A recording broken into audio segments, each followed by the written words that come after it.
Welcome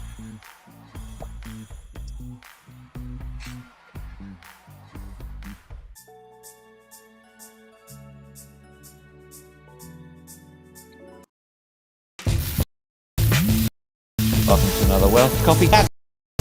Marvellous Monday. Hope you're well, folks. If you think you're in the wrong place, this is the wrong podcast, this is the wrong live view. Welcome to another Wealth Coffee Chat. Hope you're all awesome and well.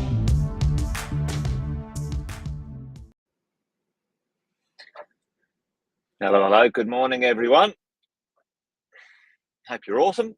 Morning, Kevin. A couple of the early birds up and at it already. Good to see. Morning, mate. Hello. Facebook user, whoever you are. Morning. Good to see you, folks. Welcome along to another Wealth Coffee Chat. Out and about today, going down to my studio to record a few things for the holidays. And Christmas around the corner.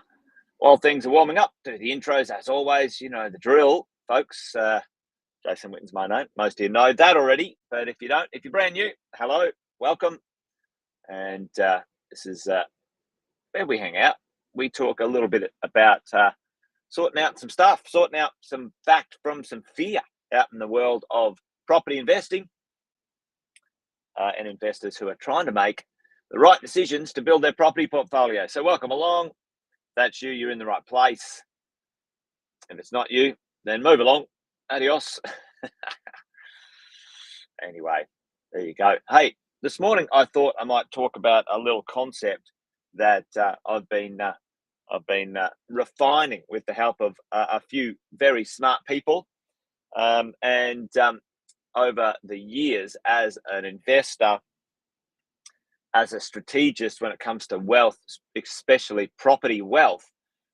The high-level strategies, the ideas, the strategy of the actions is pretty important. And if we make sure we grow our wealth in these 5 weapons of wealth arenas, regions, I've seen them do amazing things over the years. So I thought I might share that with you today and I've been sharing these ideas for many years in one way, shape, or form. But I put it a bit together in a way that hopefully we can understand or make a little bit of a sense of it, folks, as we go. So let's get into it today. Thought we might have a little look at the 5 big weapons of wealth. Just do these. What do you think? Anyway, put it in the chat if you're there and you've got some time. If you're not driving, I'm driving like me, so I had to pull over and stop. But what do you think as an investor? Morning, Brad. Now, 1 or 2 of you might know these already, which is awesome. And if you don't, play along. But what are the weapons of wealth? High-level strategies, the things that we can do to create significant wealth now and into the future. And it's where do we put our money? How do we do it? What do we invest in? And where is the most efficient place for that investment as we move forward, creating the wealth that we desire? Chuck it in the chat if you think you know what they are. I've got 5 big weapons of wealth, broad definitions that I'm going to share with you. And there'll be, different scenarios on it, but I'm going to share those with you today to see, if they resonate with everyone, right? So imagine this, all right? Imagine playing Monopoly, going around and around and never buying any assets or investments that generate passive income. I don't know about you. If you're going to play Monopoly and you just go round and round buying, some appreciating assets for sure, Marcus. If you just go around the Monopoly board, just collecting $200 at good old go, right? $200 down here, and you go around and you never buy anything. You don't buy anything, and all you're trying to do is, give your money to the tax man, give money to the rich, which is the banks and the consumerism businesses, and try to stay out of trouble. That's most regular Aussies' lives. Now, and I'm not having a shot I'm just saying, when it comes to the financial world, that's what most people do, and often they don't even know that they're doing it, folks, do they? I mean, I didn't. I certainly didn't. I spent many years, at least a decade of my working life, going around, thinking, how the hell does this work? How does it, like, how do those rich people do it? And thankfully, I asked some good questions because it led me to find some answers, and they're actually pretty straightforward. But they require some focus and some coaching and some refinement and some commitment to do it as we go forward. So, you know, can you win the game? Tell me in the chat, folks. You reckon you could win the game of Monopoly just going around, picking up $200? Yeah, nah. Yeah, nah. Yeah, nah. You're not going to win. All right. What are we going to do? We've got to buy some assets. You're dead right, Marcus. Marcus is right. We got to buy assets. We got to purchase those assets. And as we go, most of us have a limited amount of financial capacity to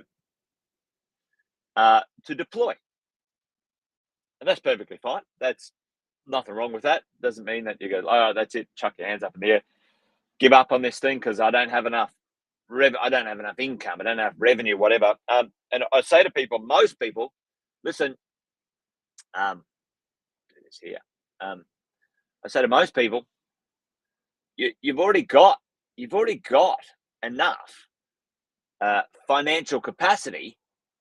We're just not using it properly. All right. Now, if you earned $120,000 and you worked for 40 years, that'll be 2.4 million in taxes you'd pay, right? And imagine you did well. Imagine, probably $180,000 isn't inconceivable over a household. Let's face it, and it could be up to $4 million worth of tax over your life that we're saying, all right, well, I end up at a place or a space at the end of my working life where, I've got a small amount of my super, maybe $200,000-300,000 if you're lucky.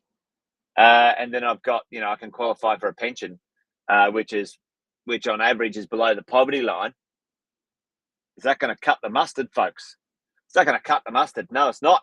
Certainly not going to give you, the lifestyle or the income that you dream of or think, would be worth you living after 40 years of effort as an investor or,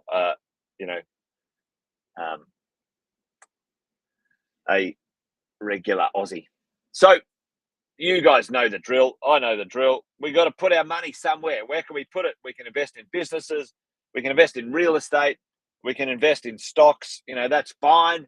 Where do most Aussies put their money? Well, I can tell you right now, the easiest, largest, I think, safest investment vehicle is residential real estate. You and I hang out and talk about this all the time. If you're in our coaching program, if you're part of our database, you're of the same mind, right? You're of the same thoughts.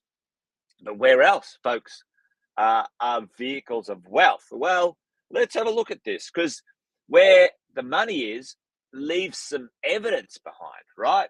Check this out. Residential real estate, fine. Super. Now, is that a vehicle of wealth? Well, it is. It's a framework of ownership that is what? What's the benefit of owning assets in super, folks? So this is kind of residential real estate. This is, an asset, the stock market, and you could have the overseas stock market and stuff like that. But, this is just in Australia. And then commercial real estate. This is the world of real estate. All right. So, what's the benefit of owning in this way? Well, this is a low tax environment to a zero tax environment. If you do it right, owning a piece of residential real estate, yes, well, you can have some low tax stuff as well. So what does that lead us to? And it leads us to what I call the 5 big weapons of wealth. Now, for some of you, if you're PAYG on the call, then 4 of these apply. If you're business owner, then 5 of these apply. Okay. And think about this. Now, we've got 27, what we call the Super 27 wealth strategies that we teach our business owners and our high net worth investors. But here's the big five. If you just did these big five, folks, you would knock it out of the park for your wealth into the future. Okay. And I've put them in sequence, and it doesn't mean that's the sequence you have to do them in, by the way. But follow along. And some of you already know this. Right? Okay. The tax-free principal place of residence upgrade plan. Why do I like your principal place residence, especially if you are unlocking the equity and using it as you go? Chuck it in the chat, folks. What is this absolute golden nugget, right?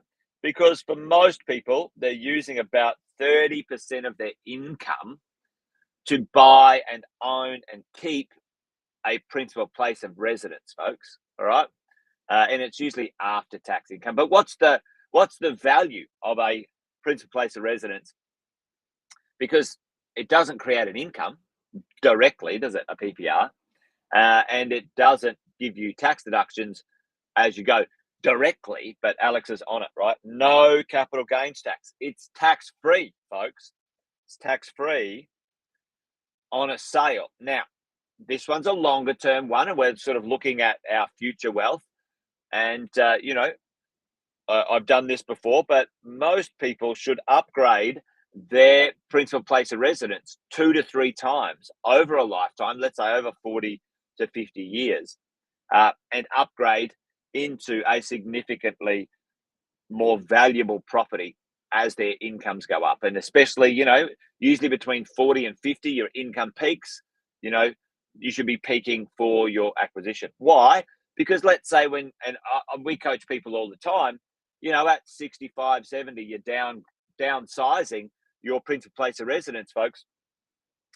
Instead of selling that property that you owned for 30 years, the same one, right? Or 40 years, the same one for $1 million, you're selling that property that you've upgraded 3 times for $6 or $7 or $8 million, right? Capital gains tax free, by the way. Where you put that money, you could do some other stuff. Tax-free income plan.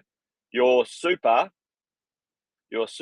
can generate 0 tax income up to 1.9 million in the future. Have you got a plan?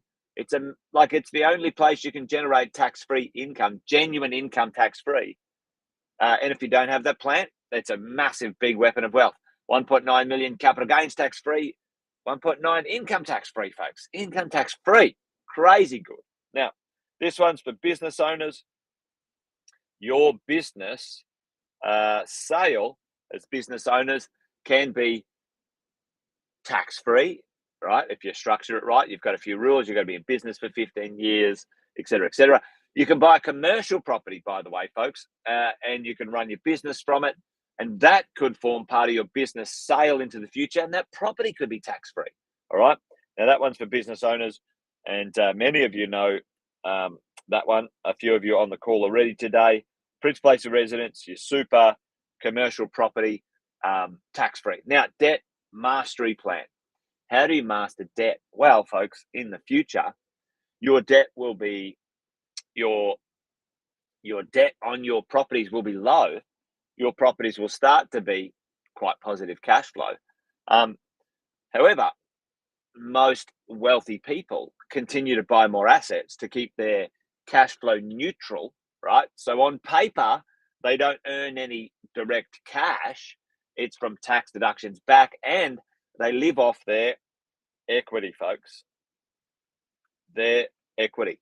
Now, I don't have time to talk about that one today, but if you owned a $10 million portfolio and it went up 3 to 5% per annum, on average over time, well, you could use 1 to 2% of its equity forever and never end up in a negative situation when it comes to your cash flow or your lending, right? So that's what the wealthy and the rich do. That's what happens as we go. And the last but not least, which is my favorite, I call it the automatic investment plan, the AIP. You've got to install it, folks. You've got to install a behavior that is automatic with a plan. All right, you're going to buy 5, 6, 8 investment properties, and you're going to keep them for the future. All right, as we go. So The big 5 weapons of wealth. That's what I call them. Hopefully that makes sense when it comes to your world of investing as well. How do you do that? Well, obviously, I'm a big fan of making sure you get some coaching, get out there and make sure that you're talking to the right people. Yeah, talking to the right people in the right place, because I can tell you, talking to a financial planner or an accountant or someone who isn't creating wealth or using these strategies is probably the wrong person. Anyway, could be. If they're not helping you get wealthy, not quite sure what you're asking them. Anyway, that's for another discussion. That's for another day, folks. That's for another day. Anyway, that's it from me this morning. Wealth Coffee Chat done and dusted. Join me again tomorrow for another one.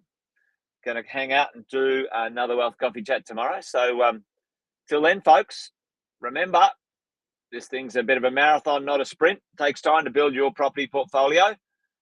Make sure you focus on the longer term plan. Anyway, there you go, folks. Good to see you. Thanks for joining. Bye for now.